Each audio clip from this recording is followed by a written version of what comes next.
वंदे मातरम दोस्तों। यह है भारत का वास्तविक मानचित्र। जो भारत है इस तरह का हम मैप देखते हैं, ये तो भारत का मुख्य भूभाग है।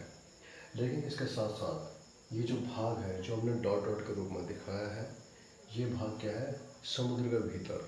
और जो भारत का महाद्वीपीय मग्न तट है, महाद्वीपीय मग्न तट, कॉन्टिनेंटल शेल्फ, यहाँ तक विस्तृत है।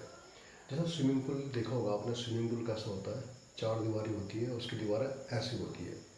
लेकिन जो भारत का ये सागरीय क्षेत्र है, ये वाला हिस्सा, ये एकदम स्विमिंग पूल की तरह नहीं है, बल्कि ये समुद्र के अंदर इसका इस तरह से विस्तार है। ये बिल्कुल समाप्त इस तरह से नहीं हो जाता है, इस तरह से इसका विस्तार है। तो ये वास्तविक मानचित्र है और भारत दावा कर रहा है। उससे पहले एक बात, ये जो क्षेत्र है समुद्र वाला भूभाग, भारत की मुख्य भूमि से 200 नॉटिकल मील समुद्र में जो दूरी मापी जाती है नॉटिकल में मापी जाती है। जैसे हम सड़क की लंबाई किलोमीटर में मापते हैं धरती पे, तो समुद्र में उसको नॉटिकल मील से मापेंगे। तो मुख्य भूभाग से 200 नॉटिकल मील का जो क्षेत्र होता है उसे कहते हैं अनन्य आर्थिक क्षेत्र, एक्सक्लूसिव इकोनॉमिक जोन। तो भारत वर्तमान समय में प्रयास कर रहा है कि इस एक्सक्लूसिव इकोनॉमिक जोन को बढ़ाया जाए। Extended exclusive economic zone, triple E Z. तो अभी तक जो भारत की जो ईजैड है वो 200 नॉटिकल मील है मुख्य भूभाग से, और इसको बढ़ाकर 350 नॉटिकल मील करने का प्रयास है वैध तरीके से, वैधानिक तरीके से। किस तरह से? एक संस्था है संयुक्त राष्ट्र संघ की, UNCLOS, United Nation convention the law of seas, वर्ष 1982 में इसकी स्थापना हुई थी। और इस संस्था ने कहा था कि किसी भी देश का जो मुख्य भूभाग है और यदि वो देश समुद्र से जुड़ता है तो जो 200 नॉटिकल मील का एनएम का क्षेत्र है वो भी उस देश का हिस्सा माना जाएगा।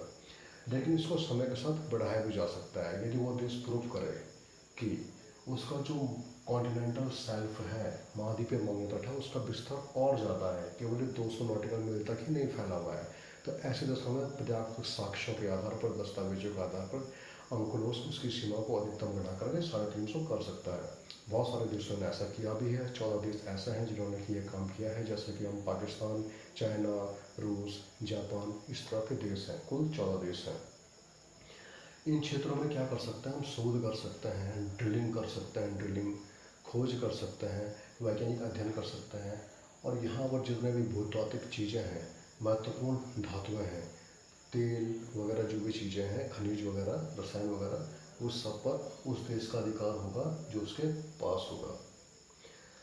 अभी 200 नॉटिकल मील की तो सीमा होती है, लेकिन अंकलोस ने कहा भी यदि दो देश आसपास होते हैं तो उनके बीच परस्पर सहमति से उन सीमाओं को कम ज़्यादा किया जा सकता है। जैसे भारत और श्रीलंका देख सकते हैं आप, भारत और श्रीलंका क्या है? पास पास है, तो यहाँ पर ईईजेड क्या होगा? कम होगा। भारत ईईजेड को बढ़ाने के लिए प्रयास वर्ष 1999 से कर रहा है, और जो भारत के संदर्भ में अपना दस्तावेज प्रस्तुत कर रहा है, इस संदर्भ में साक्ष्य प्रस्तुत कर रहा है और अंकलोस इनका अवलोकन कर रहा है। हम ये डायग्राम में देख सकते हैं, आप यहाँ पर डायग्राम देखिए आप, इस तरह से महाद्वीपीय मग्न तट है।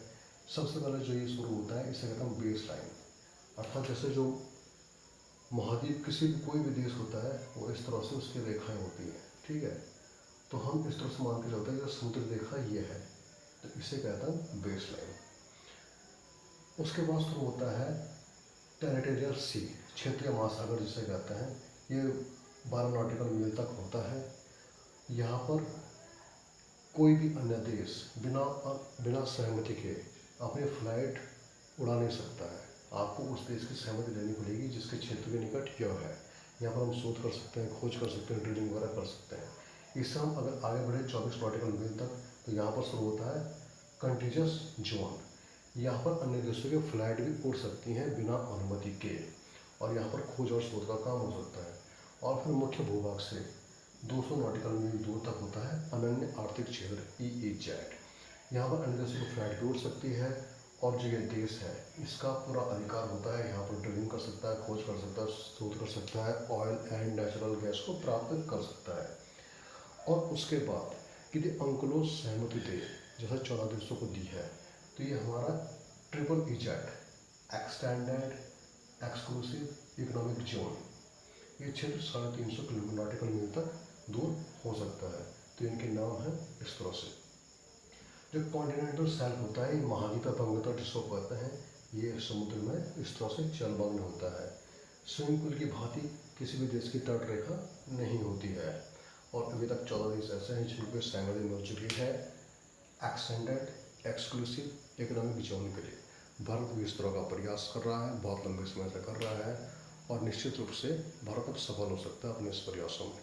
बहुत ही इम्पोर्टेंट टॉपिक। वंदे मातरम।